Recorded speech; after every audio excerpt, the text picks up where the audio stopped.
Hello everyone, এসে গেছি আর একটা মিনি ব্লগ নিয়ে।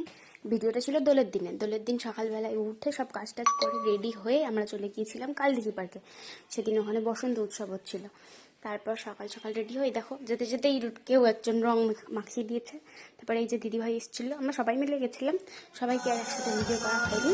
তারপরে ওখানে খুব সুন্দর প্রোগ্রাম হচ্ছিল আর প্রচুর লোক এসেছিলো, প্রচুর ভিড় ছিল। তারপরে আমরা সেই প্রোগ্রাম দেখছিলাম, ওখানে একটা গান হচ্ছিল, তারপরে নাচ, ছোটো ছোটো বাচ্চাগুলো খুব সুন্দর পারফরমেন্স করেছে। তারপরে আরও বিভিন্ন রকমের পারফরমেন্স চলছিল। এসব দেখে দেখে আমার ছেলে ঘুমিয়ে গেছিলো, সেজন্য আমি বাড়ি চলে এসেছি। এসে দেখো কেমন ভূত হয়ে এসেছি, তা অনেক রং ঝেড়ে ফেলেছি, প্রচণ্ড রং খেলেছিলাম। তারপরে আবার রেস্ট টেস্ট নিয়ে ফ্রেশ হয়ে এবার এত রং খেলেছি, আবার বিকেলবেলা চলে গেছিলাম রং খেলতে।